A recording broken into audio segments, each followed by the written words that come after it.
Who wants a pot of coffee? I just made coffee. You want a cup of coffee? Sure, there you go. Who wants coffee? Anybody else want coffee? Who wants coffee? And now it's time for the man with the caffeine, the new tropics for the brain. It's Coffee with Mike. Hang in, hang tight, grab your cup, and let's get this thing started. Hey everybody, welcome back to Java Chat. I always say welcome back. It's funny. I assume everybody's coming back. At least I think you are. If it's your first time, welcome. Come sit down, have a cup of coffee with us, and hang out. We are sitting today with a guest who's been with us once before, Katherine Jansel Byrkit, who is, let me make sure I say this correctly. She has a master's in public health, but she is now in private practice. And she does a lot of really cool stuff. If you didn't listen to the first one, I'm gonna go ahead and say go listen to the first one, the first part one, if you will, because you get to learn who she is and what she's about, her history and her story. The reason I wanted her to come back is because we started getting into certain subjects that we just didn't have enough time to talk about. So one, thanks for coming back. Appreciate having you. Thank you. Thank you. I'm so happy to be back. Yeah, I think we had a few subjects that we wanted to dig into that we really didn't get a chance to dig into. And just for convenience's sake, for those who are first timers, just a real short background on what it is that you do now, not your history. We already went through that, but what do you do at present? Got it. Well, if I can also make one clarification. So I had a career change 20 years ago. So I have a master's in public health, and that was one journey, which was amazing. Yeah. But my focus now with a master's in counseling and a license is actually as a psychotherapist, now an author and a teacher. So what I do now is run a private practice, do retreats and groups as I can. COVID's changed my world, but work with it as I can. Yeah, exactly. And do podcasting, which is great. I just really am pretty passionate about the path of conscious living and loving, which is, everything that I'm doing in any of the different forms, what I bring to the table. Interesting. Some of the things that she does discuss, like mindfulness, and there were a couple of things that we wanted to go digging into.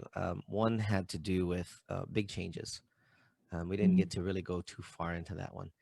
And I think a lot of people, like as of right now, even big changes have been utterly forced into certain people's lives only because of, what we're dealing with on the health side. And some of the other things that are going on in the world as much as in a world. And when I say a world, I'm talking about you, the listener or the viewer, because our worlds have all changed. I don't care where you're at. Something has affected everything around us. You just heard Katherine say that COVID affected her practice. COVID's affected our agency. It's affected the nice thing about podcasting is you don't have to be in the same room, which is really nice. But still, there were major changes that happened. And it used to be a question before, what if I want to make a big change? How do I do it? At this point, we've kind of been forced to make a big change. How do we deal with that? I mean, what's the process of thought behind that? Well, I think you made such an important distinction. Big changes are scary, and a lot of people get really stuck in paralysis when I'm choosing it. But it's a really different thing psychologically when I'm not choosing this change. And to be able to work with more of the complicated feelings. But I'm kind of a fan of resistance because it's kind of like a difficult child. It's like, some of the greatest stuff is in working within ourselves about our resistance. So, other than, potentially even going to jail if I break certain laws that I don't agree with, how do I work with it when it isn't my preference? Right. And so I think, first of all, just not resisting resistance is kind of an operating principle in my world. So just to be curious about wow, Katherine, part of you is really resistant to continuing to do your practice on Zoom. So as I listen to that resistance, as I honor it rather than fight it or push it down and power through, I might be thinking, well, why art? What is that about? Well, my back really hurts. My neck, is really affected with my long days. Well, what could I do about that? which is body work, and Right. maybe getting a better ergonomically correct situation, Yeah. rather than just either be like, I hate this, because this is not flattening the curve. This is now 8 months and going into a winter with this. So listening to the resistance itself, almost like a part of you that you could put a microphone to, like the one you have, and it would talk to you, will give you some ideas about what it needs. And then resistance starts to go down. The second thing I think in practice with all adversity, forced or unforced, is, where's the good? There's incredible good with these changes. I get to be doing home visits with people, basically. I know all their animals. I know what's on their walls. Sometimes I know what, pajamas they're wearing because they might have a pajama top on. There's just a connection that has happened through this process. Even when we go back, I'll always have this year with certain people. So I think looking for the good is hugely helpful emotionally to working with kind of forced big change. When you're and I see this a lot on the younger generation, especially like on TikTok, which is where I hang out a lot. I notice a lot of the younger generation have a tendency to go and literally sit in the hardship. And when I say that, I mean like they will literally post something. Some of them meaningfully, like, I'm just here. This is just me sharing, I'll get through this. But some genuinely sitting there going, I don't know what to do. I'm not sure what's next. I don't know how to do that. And of course, TikTok being a decent community as it is, the outpouring of support that flies at them in the comments is awesome. You'll always have your trolls. But if you're having to deal with this stuff on your own and you're not able to do that, I think again, looking for the good becomes tough. I mean, how do you shake yourself out of that? Well, a couple of things. So a third piece, maybe just to your point, is this idea of undoing aloneness. And when we think about how do we get through things, we're herd creatures. We're not good in separation, quarantine, isolation. We can see it's kind of like polar bears who start to lose their fur and start to pace in a zoo. They're going insane. And it's because they can't move. They can't go. They are not with their, So it's, everywhere. I feel like we're all in that kind of like this captivity place and losing our hair and losing our minds. So part of it is when somebody You're not losing any hair. I'm the one that's losing hair. Mine's going gray. You keep the gray. I'll lose my hair. That's fine. Right. When people post and they're not alone, that's actually really deep medicine. Yes, it doesn't fix a problem. It doesn't mean I can physically go be with you. It doesn't mean COVID goes away. But undoing aloneness, and especially people that hit this year personally already struggling with some depression, some anxiety, they already maybe had just recently gotten single. So then this is kind of an amplification. I also am hugely a fan of challenging our thoughts. There's some kind of crazy statistic about most of our thoughts are actually not true. And I know we're in a time where we need to feel like there are things that are true and we can find our feet and there's solid, things in science and that kind of thing. But just the understanding that if I have a thought that is really triggering and disabling to me, just the idea that what if that's not true? No one's called me. It's like, I must not be important to them. Well, that's a pretty disturbing thought. Yeah, it is. But what if that literally is not true, unless everybody in my life turned and said, Katherine, you're actually not important to me anymore. I can't know that's true. That's a projection. But our mind creates our feelings a lot of the time. And so when I believe something, then it's basically like the experience is as real as it can get. It's kind of funny that you say that, because I do even see that going on where a lot of people, it's almost as if they want it to be true. And my first thinking is, why would you run down that road? You really don't know the evidence. You don't know the evidence. But here's the deal. It's this crazy, here we're in the world of psychodynamics. If you believe you are unlovable, Mike, a part of you, of course, that's a miserable idea of oneself. But because it's the truth that you believe, it's a belief system you have.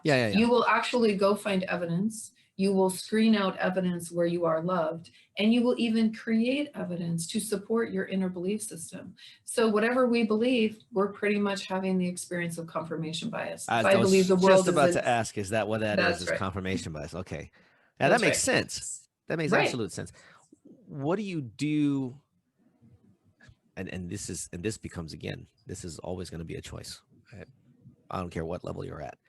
What can you do to choose to opt out of that so that you can begin getting away from the confirmation bias and start, because you just said looking for the good in things, but how many people do we know are actually going to stop themselves from doing that and actually Well, go, yeah, it's such a great question. And actually, the field has changed. When I first was in it, and also as participated in therapy, there was this idea you could stop your thoughts.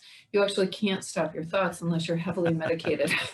And then there's a potential consequence for some of us in that. So, but what you can do is begin to understand the nature of the mind. And whether you like mindfulness or meditation or not, just the fact that you could witness, oh, there's my mind telling me these crazy stories. There's another part of me noticing my mind. Now it doesn't have to believe that, the right? witness. And so just that piece, and then of course, if you can deepen that through meditation practices, then it kind of like, I don't own my thoughts and they don't own me. And what I believe is the good is even felt inside of us. I don't have to go look and say like, oh, good, it's not raining today, or oh, somebody smiled at me. You know, there's so much good around us. So I think that that's just more easily experienced and seen once we can get out of our head, is what Yeah. it comes down to. So I I met a gentleman years ago as a story, and this has to do with a physical ailment, but his mentality around it was really impressive to me and very inspiring. Gentleman had lupus, and you know, it's a debilitating condition for those that understand what lupus is. I have other friends that have it. It's bad. When it gets you, It's bad. you're down. You're literally down. You are not going to be doing anything for a while. He was on stage sharing his story at a convention, and his voice was inspiring, and everybody's like, he looks fine, he looks this, blah blah blah, and then he goes, just so you guys know, I have lupus. And the whole room, now you're talking about a room of about 300 400 people, and everybody just went dead silent, and they're just like, uh-oh, here it comes. And he says, but lupus doesn't have me. Of course, the whole room breaks out into major cheers and, you know, big rah-rah. Yeah, But that's right. his mentality around it was exactly that. It was like, look, I get it. I have something. Yeah, but it doesn't have me. And I'm not going to let it get me here. Right. You know, it's a lifelong fight.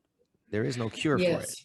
So it's one of those deals where you consistently mentally have to commit to changing the path of thought, and like you said, honoring it, being the witness rather than the victim or the perpetrator, if That's you will. right. That's right.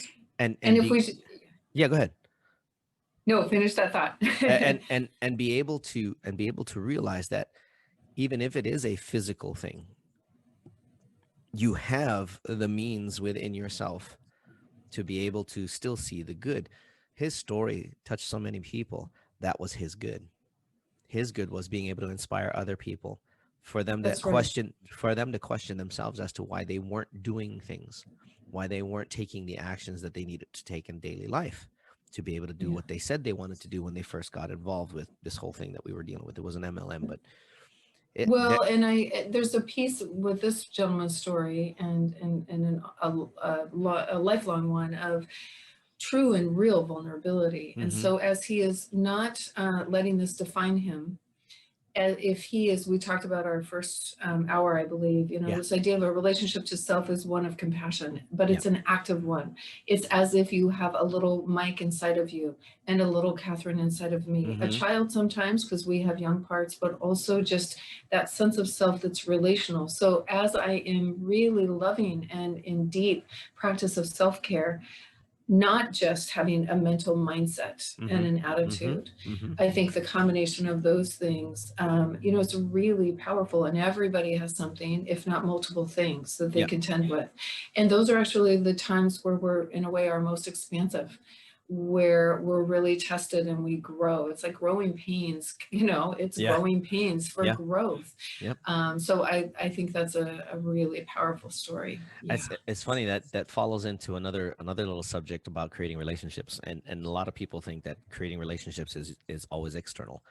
And I correct me if I'm wrong, but I believe mindfulness is the relationship that's completely internal. Is watching over yourself and making sure that that relationship is good. You mentioned the child within. I remember going through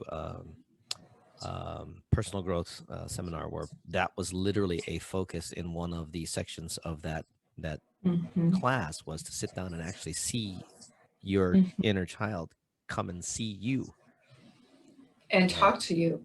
Yeah. well, so mine didn't talk to me. Mine just stood there and smiled at me and just Oh, stared. wow.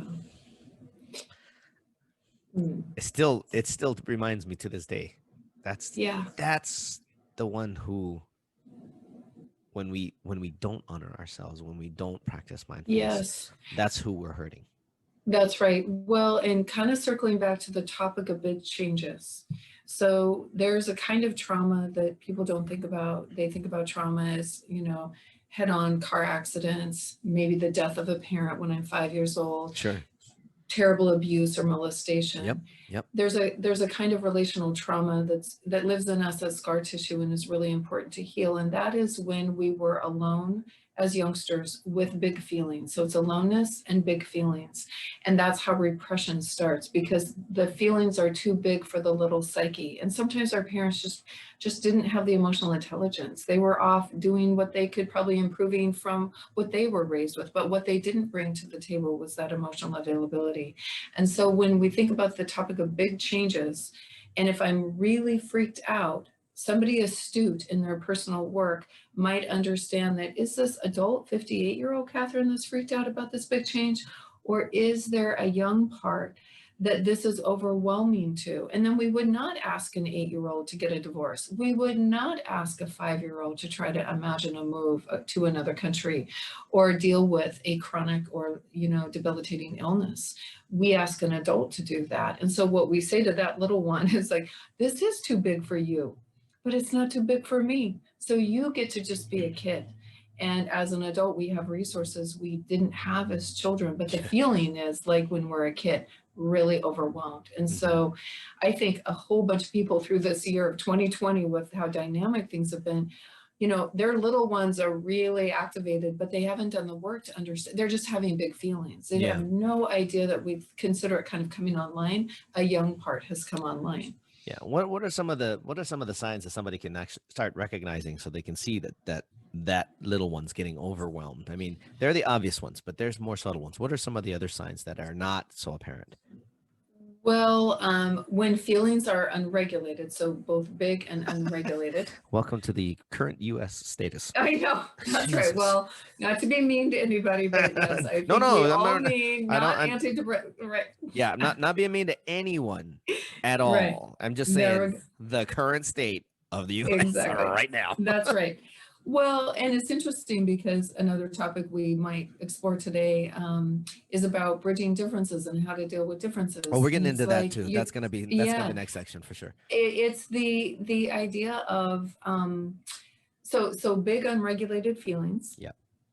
When all of a sudden you're kind of lost in something, and you can really feel it in the body. The more body work we do, the more, actually even our ego, when our ego's involved, usually that's a protective force from something that feels like there is danger and harm. And usually it's not happening in real time. Right. I all of a sudden experience you as somebody, you remind me, but I don't know this is happening. Right. It's a reenactment of somebody that hurt me or somebody I didn't trust. And so a good question to ask when we're having big feelings is, how old do I feel right now? And if I feel like I'm 5, I probably am. There's probably a young part in.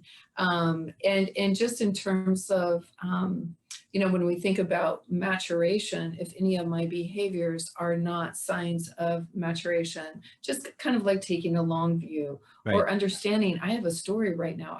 I don't even have all the information. Those are not developed things within a child. So probably we're in kind of a younger state. Interesting. So there's a subject that you do touch on, long fear. If I can remember how it was worded, ways to deal with long fear, uncertainty, and loss. That's what it was. Yeah. And I think I think that kind of ties into what you were just talking about, because a lot of people, I think they tend to run. I used to call these thought attacks. There's these thoughts that you know for a fact, if you start entertaining them, you know exactly what road it's going to run down. You know you shouldn't go there, but your brain goes, sure, let's take a trip down memory lane. Yeah. And then you end up with these things that I used to call thought attacks, which are just basically worthless to anything mindful and not helpful to the Well, little one. no, or it's the little one. So one of the things It in could also be the little mindfulness, one going, hey, let's go see what right? this does. Yeah, mindfulness is this idea about living in the moment. And I really say pretty frequently, but we do have to handle our affairs in the future, and we do have to resolve unfinished business in the past. So some people use mindfulness, actually, Mike, as a checking out. It can be a defense. I'm just going to be right here and right now, and I'm not going to deal with my trauma. That's I'm not happening going to a make my lot. amends. I'm not going to plan for my future. And I think that is not what mindfulness is. So a teacher once told me, you know, how to be in the present moment, but have, you know, resolved past and an organized future. It's like we dip our toe. So we dip our toe in the past when you say those thoughts are going down memory lane. That would be a red flag if I'm you, thinking maybe there's something unresolved. Yeah. That is why my mind keeps going back. Something is living inside of me that is unfinished, whether that's logical or not, whether I understand that or not. And that's why a coach or a therapist is a great person to kind of dive into that and unpack that a little bit. But yes, I think that kind of how does the adult in us deal with uncertainty and loss? Well, we know that I'm not alone, including I have myself. I have resilience, but again, an 8-year-old or a 10-year-old might not know how resilient we are. We've barely lived life. Right. So I can know some things on my own behalf, and I have no idea how 2021 is going to go. It's probably going to be challenging. It's not all going to be done in 6 weeks. And so, but I can know that I'm not alone, and I have that resilience, and I have a kind of resourcefulness that we all do, capacities to be resourceful. That's a lot in the backpack of dealing with hard things in life. So do I have to have all the answers when I know those answers? I kind of don't. And I would tend that to can be agree. settling.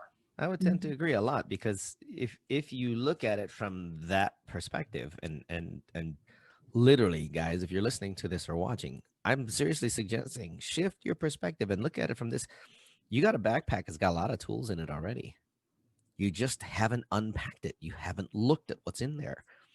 And everything that seems like a huge mountain in front of you, you're carrying a mountain climber's pack. Everything that seems like it's a swamp in front of you, you got a swamp runner's pack. It's really got everything that you need, but you need to literally take the time to unpack it and take a look and realize you're not alone. It's not just you. Didn't I say I turned that off? I swear I turned that off. I didn't hear a thing. Now, I'm glad you didn't, but I did. I'm going to have to do something, turn it off or something, like literally turn it off.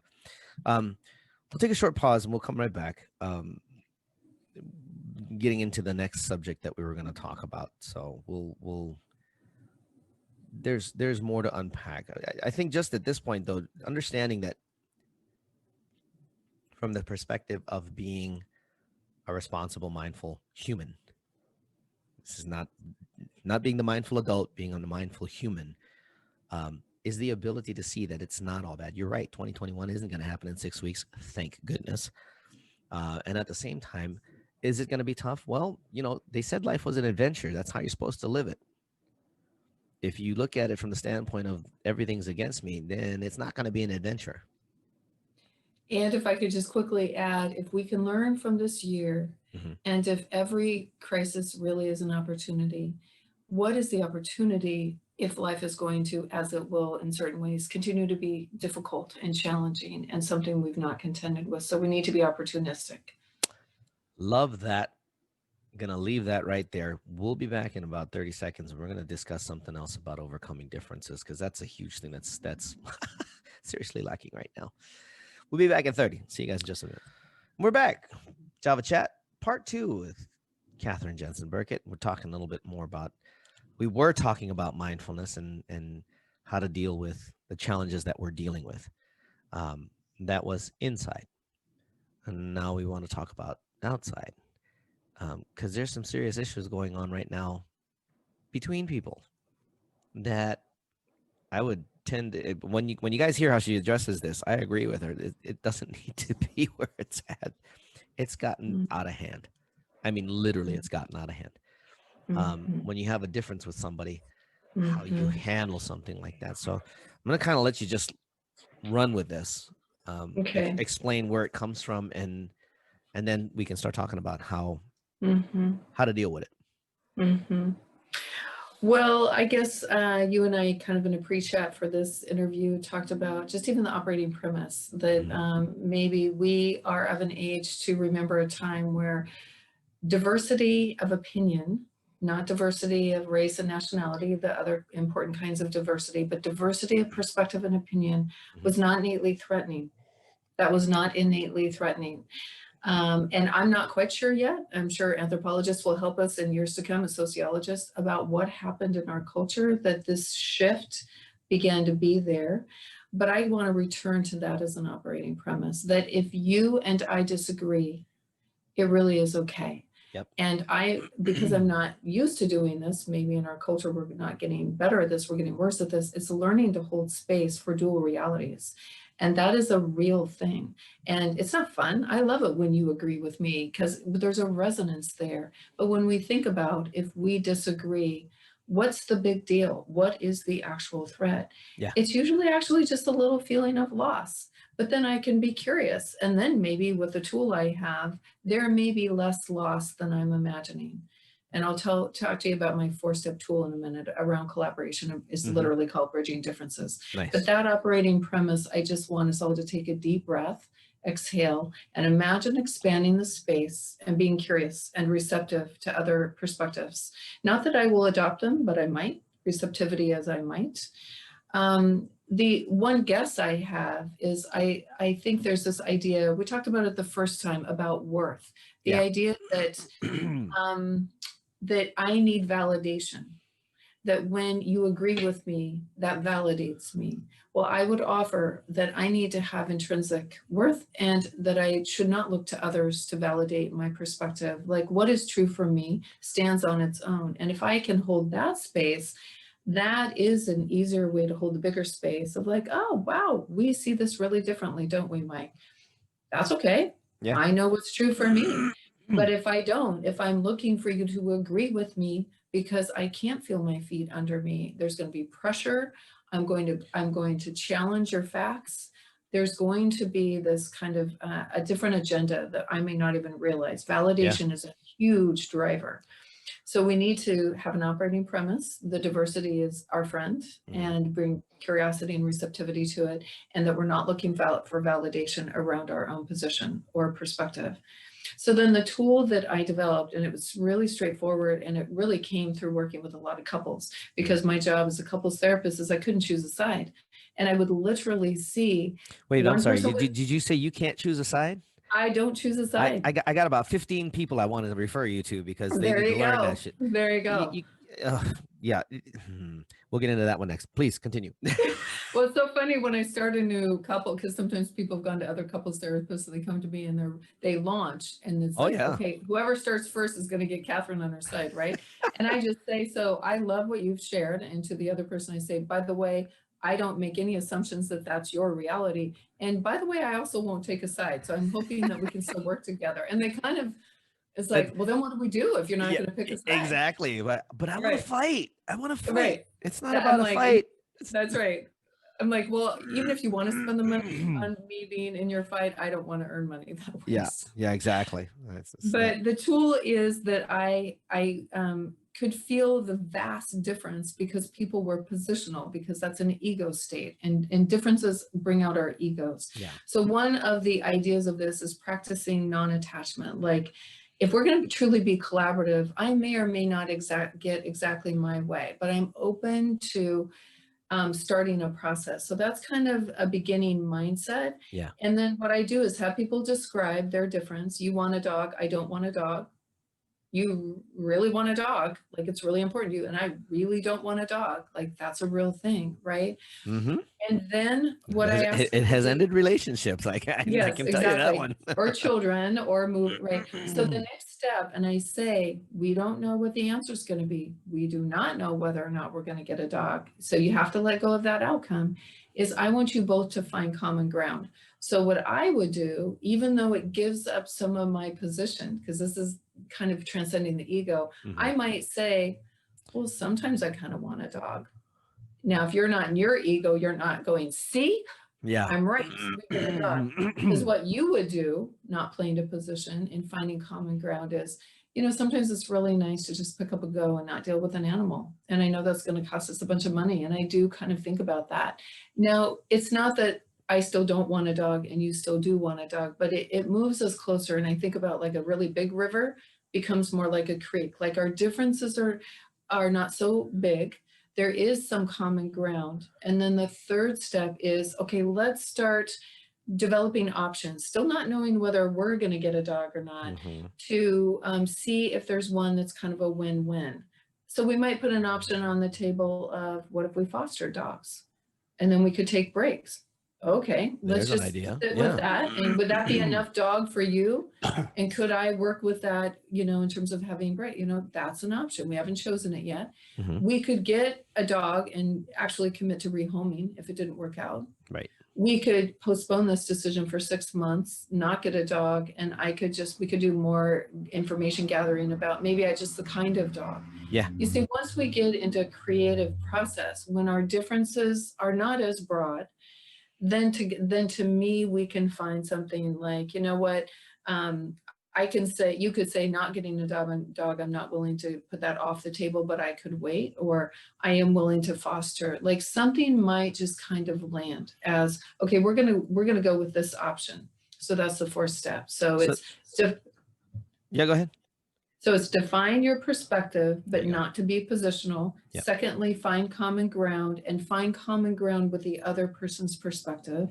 Third, develop more than two or more options that both people could consider living with.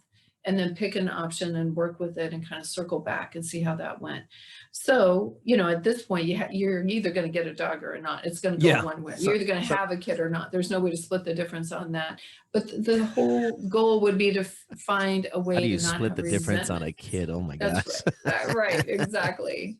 So when we think about the politics, how many people are willing to go, okay, we're going to give up some positioning, but there's a ton of common ground. Yeah. What's funny is there is a ton of common ground, and the extreme sides don't want to see it. It's all the ego stuff that, at least it's what I've seen. But I also have been watching a bunch of creators on TikTok that are both sides. The ones that are wild out, I don't pay attention to, but I've actually seen two sides of the same coin literally come together. And at first it was boom, boom. And then after that, they would get together and talk on another platform. Like, I can't remember his name, but somebody did some kind of call out saying that he said something about another creator, and that creator said something, and he literally went to their Instagram and reached out and said, hey, I just want to have a conversation. I want you to understand something.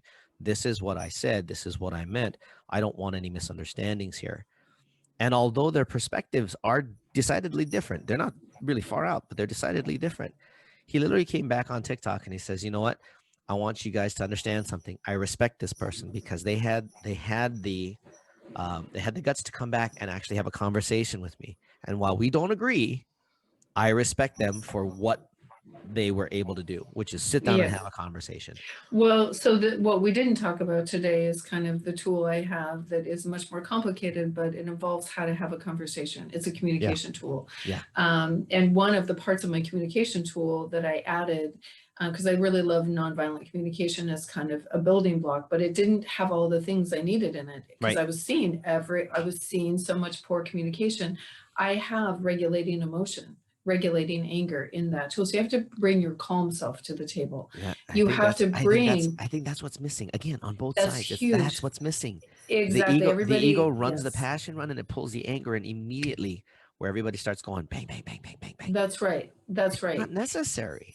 Well, we actually can't get into the other part of our creative brain. If you're Yeah. so angry and you're trying to talk, my system at a nervous system level actually starts to shut down. Yeah. So we truly cannot, have that expansive, like, wow, there is a lot of common ground. We ultimately sometimes have to make a decision, or maybe we just kind of can see each other's perspective with a lot more respect. Yeah. But communication is part of collaboration. Yeah. Collaboration is about common ground and creativity, especially if we have to make a decision, and really getting ego out of it. And I just think in that way, maybe we're a young country, or maybe we just have to go through a stage that is a lot about power and control. That seems to be the driving factor behind all of these crazy conversations that are happening, that are dividing everybody, is that there's another agenda driving behind it all. And I'm not going to say what one or the other agenda may be, but I think if more took inventory of themselves before looking at what's being pushed as an agenda, they would probably see there's a lot more in common than they think, with the ones that they keep saying are so far off on one side or the other. I have friends on both sides. I'm more of a centrist anyway. And boy, when they start in, I'm like, the first thing I do is like, okay, hold up. Before you start going running down that road, you know how I feel about this. And the more you push on that, you realize what I'm going to do. And that's basically, I'm either going to give you more facts. I'll honor what you believe. I'm not going to ever tell you you're wrong, but I'm going to give you more facts, and I'm going to let you see the other side. And you hate when I do that. So let's figure out where we want to go from here. Well, if you and I were to start that conversation, what I would say with anyone, and this is kind of communication, good communication practice too. First of all, get consent. We don't do that. We just start talking. We don't actually ask somebody, hey, can I have this conversation? Yeah, exactly. Consent is like not just about the Me Too movement. It's about a lot of things. And consent is important. Then we need to, if I'm just going to talk at you and can't bring curiosity and receptivity, it's actually not a conversation. There's no conversation. It's just two monologues. Yeah. And probably we'll just get activated. So two monologues. The difference between late night and the David Letterman show. There we go. So we're gonna have a conversation. We're gonna do those two things. But what I feel like is another piece of this, and for me, this whole year, a good thing that has happened is veils have lifted around the depth of systemic racism in my perspective. And I think one of the sad things that the lemonade we've drank and we didn't know we drank it, is individualism. And that is, we are tribal creatures. Yep. That is the human way, that is the mammal way, or us as mammals. And so this kind of independence, individualism kind of approach has an idea like getting there together is more meaningful and powerful and ultimately satisfying than going it alone. We've lost that, or some generationally never had that. I can get my book if I need to. There's a proverb, an African proverb that I start the chapter, that part of bridging differences, that it actually feels really good, but not from the ego, I didn't get my way. I remember, like, I wanted a lilac bush in a certain part of my yard. It's a small example. But every time I normally would have gotten my way because I had a strong ego, then I tried to grow up in my marriage, which I have. And as we collaborated, I would look at that lilac bush, and in the old paradigm, it would have been like, oh, I didn't get my way. That's not where it's supposed to be. Right. But it always represented symbolically. Like, I'm so proud that, like, it's really nice there. And it's way nice enough, but it represents that I listened to my partner and he had a vote. And I really respected his input. And together we figured out what would work for both of us. I know it's a small example, but it is this, like, it truly did feel better to lay my head on the pillow that night. You know what you're describing? You're describing hope. If you think about it, when you can talk about a group of people that would normally not see eye to eye, able to walk together, like literally walk together on the same path, maybe not on the same perspective, but at least walk together on the same path, and know that each side is validated for their perspectives, and validated may not be the word, but respected for their perspectives. Let's put it that way. Respected for their perspectives, and the ability to be able to share those perspectives without fear of any kind of retribution or action or anything like that, but in honoring. That's hope. Because at that point, hopeful. Because at that point, you now know that you're not going to get down for something that you say, even if it's wild. that is also, I'm glad you're saying that you're not using the words cancel culture, but that piece of like, it is actually, That has no place in our that culture has no place in our society. well, That's and no good. It doesn't I do anything. agree. And so it's actually as if we are truly to be, so it reinforces this isolation and individualism because Yeah, I'm not safe with you. If I right. post something authentically, then there's shaming and there is a danger in doing that. And so then there's performative Yep, posting and there's performative masks that we have on in the yep, world. yep. And so but we're having this conversation, so this can be undone. And I really, really love your words. It's not about a shared perspective, but that could be very much closer. It is about shared path. Yeah. And that is a really exciting idea about, I want diversity. I don't want clones of me in my life. I want to stretch in ways that, perspective or otherwise practices. What a boring ass life if everybody's like me. Jesus, are you kidding Yes. me? Yeah. The idea too is that just because my perspective of looking at something, that doesn't mean that my perspective is the best. I'm not going to come up with the best solution for everything. There has to be a diversity of perspectives. Because I'm going to, Yes. just because, it's the difference between the PE teacher versus the scientist. If there's Yeah. a problem, the scientists will come up with a formula to figure out and begin to understand it. The PE teacher, go That's take a right. lap. Right.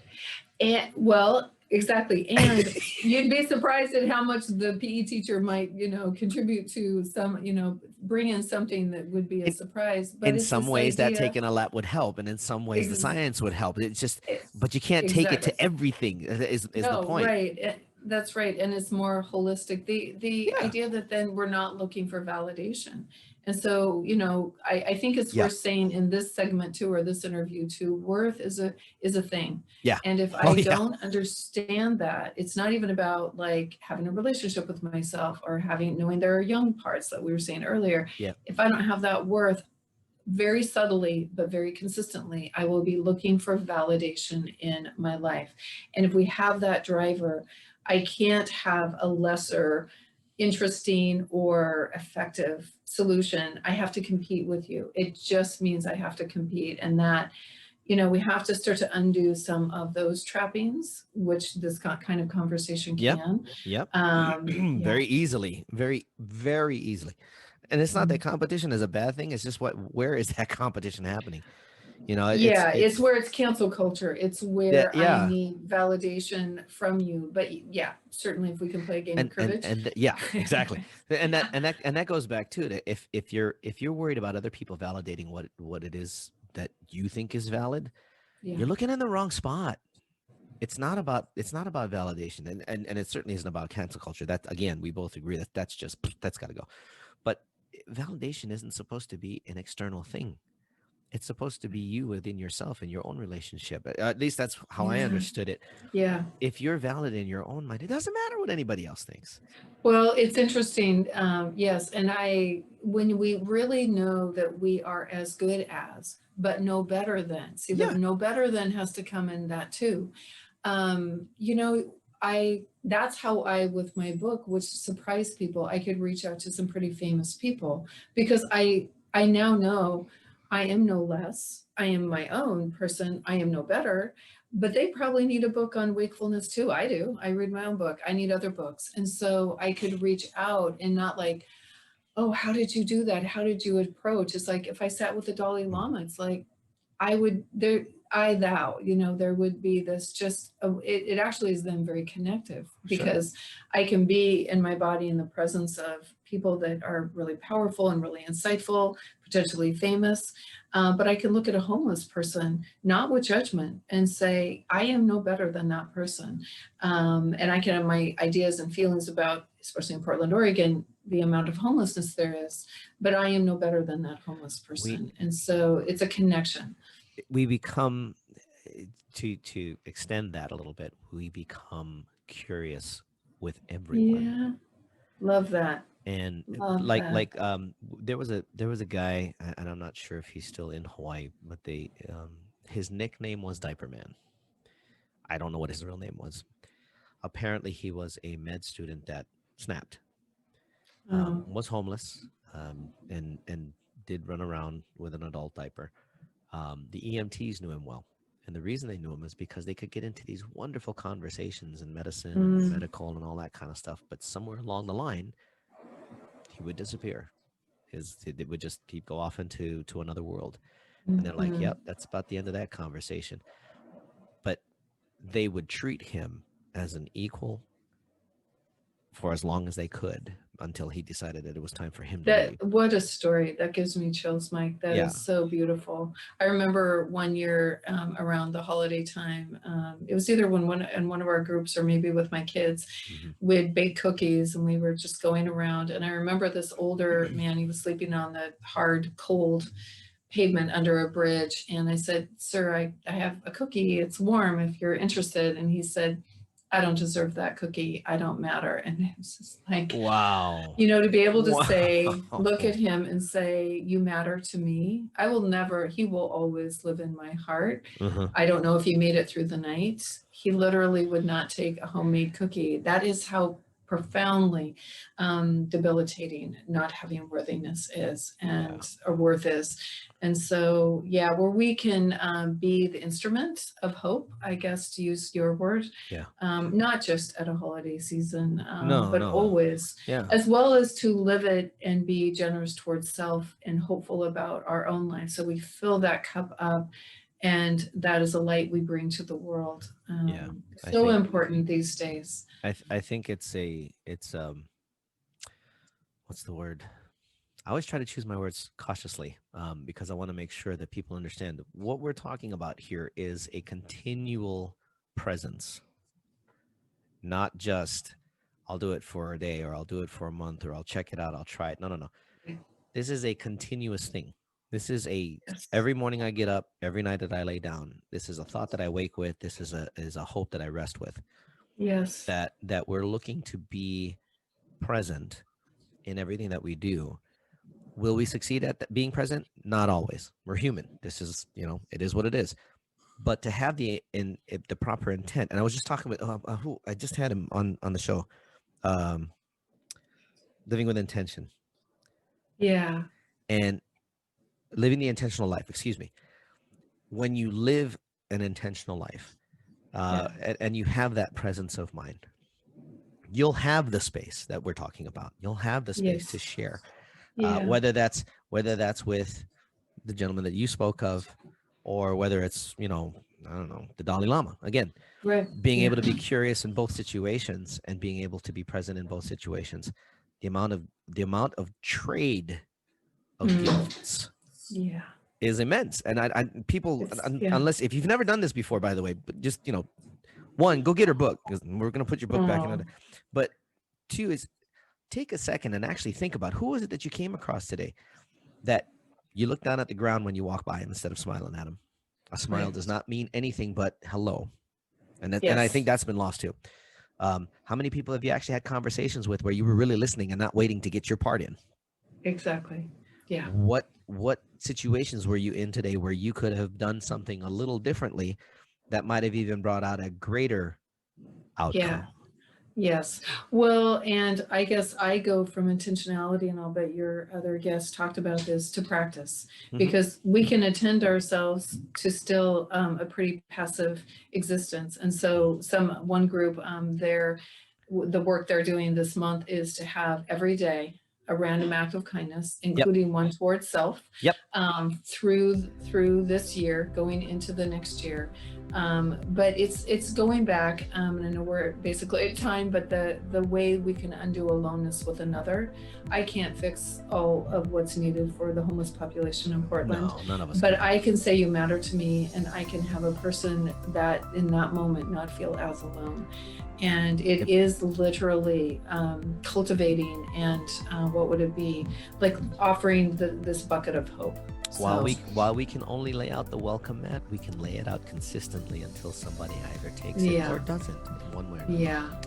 Yeah. Unfortunately, guys, we've come to the end, and we're still not done. I know. But this was good. I really enjoyed you coming back and hanging out and sharing these insights and talking more about, mindfulness and presence and things of that nature. Glad we were able to connect. Guys, if you need to find her, we'll have her links again down in the comments. Make sure you grab her book. I mean, she talks about all of these things in the book, guys. Okay, so if you haven't hit the subscription, make sure you subscribe, hit the bell.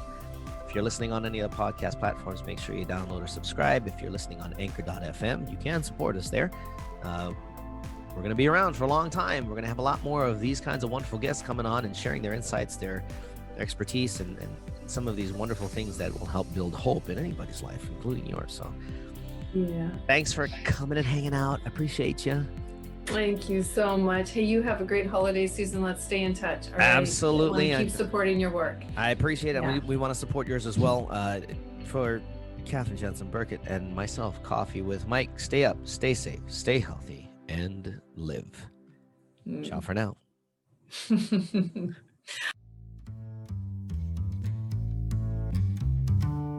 For more information on Java Chat, visit www.javachatpodcast.com. You've been listening to Coffee with Mike on Java Chat. Tune in weekly to this podcast for the next episode. You can also download or subscribe today on your favorite podcast platform. A production of Oasis Media Group, LLC. Located in Las Vegas, Nevada. Copyright 2019. All rights reserved.